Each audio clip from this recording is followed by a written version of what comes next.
All right, so if you would just introduce yourself, tell us what you do. Okay. My name is Craig Hlavaty. It's Hlavaty. There goes a bus.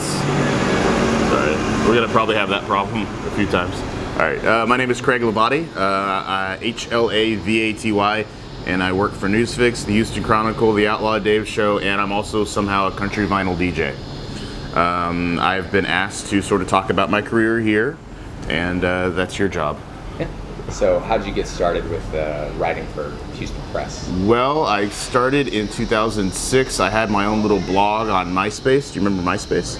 I had a music blog on there. I sort of kept up with everything. I wrote my own little reviews of shows and everything. I had a hernia operation in 2006, laid up for about a month or two with a laptop, had nothing else to do, so I answered a Craigslist ad from John Lomax, who was at the Houston Press at the time, and said, I'd like to write about music, I'd like to get paid to do that.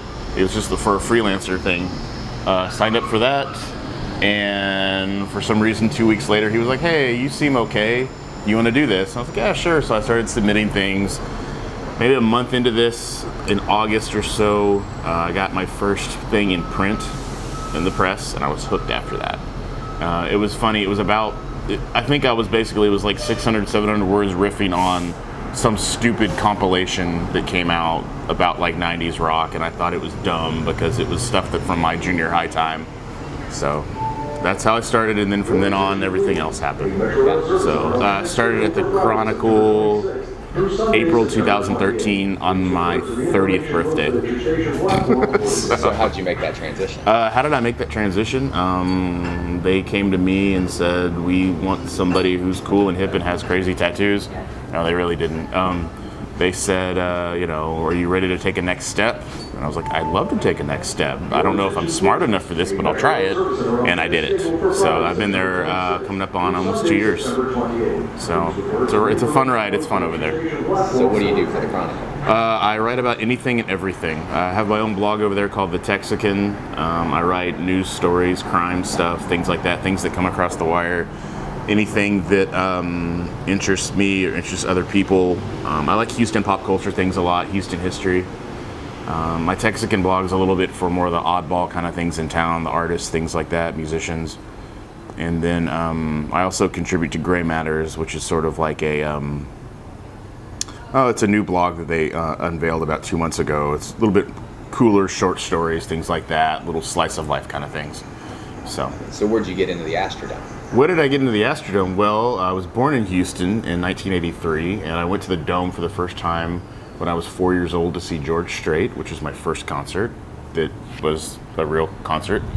And that was 87 in the rodeo time, and ever since then I've been hooked. I went to my first Astros game probably about 3 or 4 years later, and I've always been a champion of the Dome ever since then. So that's why, I guess for the past 2 or 3 years or so, I've been one of the more vocal people in town when it comes to the Dome. Wanting to preserve it. I don't want to see it torn down. I got the tattoo about a year ago or so on my leg. So now when I go out to things and I'm wearing shorts, a lot of guys want to take a picture of it, which is funny. So I've never had guys take pictures of any of my other tattoos except the Dome tattoo, which is weird to have strangers take pictures of your tattoos. So what do you want to happen to the Dome? What do I want to happen to the Dome? I want what's best for everybody. I know that sounds pretty cheesy. If it has to get torn down, if that happens, we have our memories. I think that's great, but I think that in terms of Houston history, we need to preserve something instead of tearing everything down. Right now, we're at Natachie's off Main Street at Alabama and Maine, and there's so much revitalization going on. There's so many buildings coming up. There's also a lot of old Houston history that's being torn down, which I think we need to preserve some of that stuff if we can.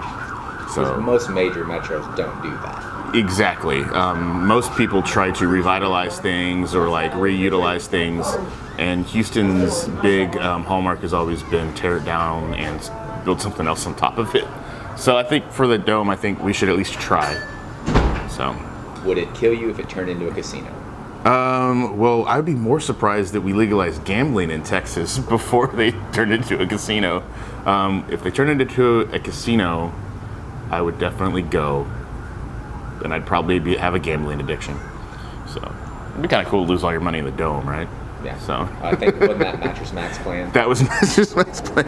If they can get, if they can legalize gambling within our lifetime, then I mean, by all means, let's do it. I love the tax dollars. Yeah. So we got to make money off people being bad anyway. So in your ideal situation, what happens to it? My ideal situation is that it turns into some sort of landmark for Houston that it already is. I wouldn't mind it getting skeletonized. There was a guy a few years ago when the whole dome debacle started over again that said he would like it to be skeletonized to where it looks sort of like an Eiffel Tower kind of deal. I'd love that. You could put rodeo and Texans events inside this cool little skeleton structure. If that happens, that'd be cool. But if it gets torn down and it gets replaced by a big old green space with a tiny little dome in the middle of it, I'm fine with that too. So I know, what's the whole phrase, this too shall pass. So, I know nothing lasts forever, but I wish that this could last forever. So, you can try with my little self. So is it the Rodeo Association that really controls it? It's Harris County. Harris County runs it. Harris County owns it. We own it as Harris County residents. We own it. The rodeo and the Texans can only make suggestions, really strong suggestions for what they want. The rodeo is a pretty big, and I love the rodeo. Don't get me wrong. I mean, I know a lot of the people over there with that, and I love doing work with them for Newsfix and for the Chronicle. They have a lot of opinions on what they think should happen to the dome too, obviously because it's right in the middle of their party. And I know the Texans would probably prefer to have some more parking right there. So if it's a green space, I can live with it being a green space. That's cool, because I like somewhere I can take my shoes off and walk around in the grass, where Ken Caminetti and Craig Biggio stood. So I don't know. I'm conflicted when it comes to that. I just want the best for everybody. Yeah. So I'd like it to be there when I have kids. That's possible. Yeah. Which probably will, with the way bureaucracy is and people dragging their feet. It'll probably be there when I'm a grandpa. Yeah. So just decaying, sitting there. Nice. So yep. Switching gears. Mm-hmm. So how'd you get into Newsfix? Let's see. I'd always done video stuff around town with people, just stupid little videos and things like that. For like a week, we had a public access show here in Houston called, I don't even remember what it was called now, but it was dumb. It was stupid. It was a bunch of drunk guys recording videos in an apartment off Alameda, Genoa.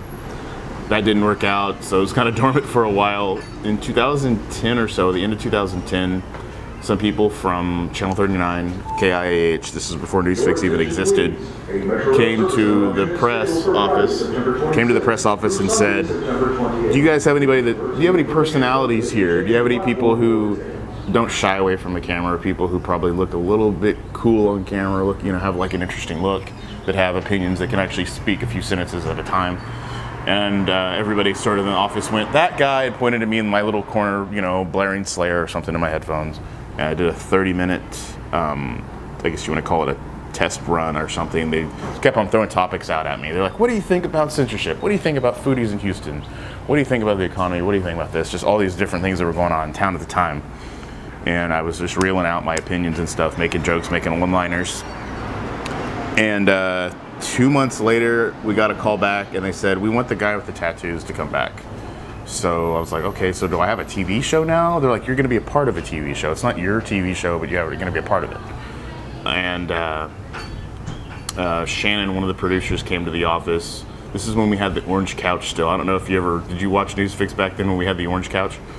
It was basically, I didn't have time to record anywhere else. Like, if you watch the show now, my segments are out and about. Like, I'll be here, I'll be over there, I'll be at the Texans game, I'll be at the Renaissance Festival, I'll be, somebody would be throwing pie at me at Summerfest, something like that, anything around town.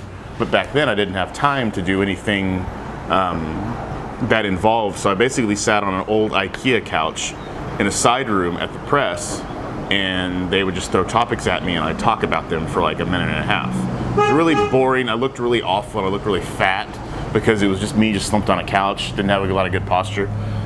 And so yeah, it evolved from there to being me out and about and around town. We premiered March 2011. I remember coming back home from South by Southwest that I was covering for the Houston Press, and turning on Channel 39, because it was Channel 39 in my house because I didn't have cable at the time. I was a poor single guy, and I was just so freaked out that I was on camera making jokes about. I think the first segment I did was about how we should have a spring break for adults. Like it was called Adult Spring Break or something like that. Sleep Break, I think it was what it was called. You can still find it on YouTube now. It's funny. And from then on, then a week later, I started having people coming up to me like at the mall and saying, "Hey, you're the guy from the thing." And then from then on, it's gone from there. It's grown so much. If you were to look at an episode in 2011 to now, almost 4 years later, you'd be just aghast at how much has changed. I think I've lost like 20 pounds since then, so I'm not this Jabba the Hutt blob on the couch, talking about drinking anymore. It's just really fun, and like I said, there's a lot of people that have come up to us and said that they're really excited about the show, and their kids can't go to sleep at night until they watch us. I've heard people call me like the tattooed Mr. Rogers, which is funny. I didn't kill as many people as Mr. Rogers did, though. So yeah, it's fun, and I love talking to people about it. I suggest anybody and everybody watch the show, obviously, so I keep my job there, because it's fun. So do you prefer print or TV? That is a really serious, loaded question, sir. If I could, I think I prefer just being busy. I mean, I do the radio thing too. So between radio, print, and TV, I wish I could do more in all, to the best of my ability. I'm trying to dig into radio now and learn radio. I do that for with Outlaw Dave and some other guys at Clear Channel here on 740 AM and 950 AM. I've done stints on the Outlaw Dave show, the Michael Berry show, Third Coast Radio. So yeah, I don't know if there's one I like better. I think I love the one I'm doing at the time the most. So it's just a matter of, and I don't make a lot of money at any of this stuff. People think that like I'm not. Media people don't make a lot of money. So I mean, I just had a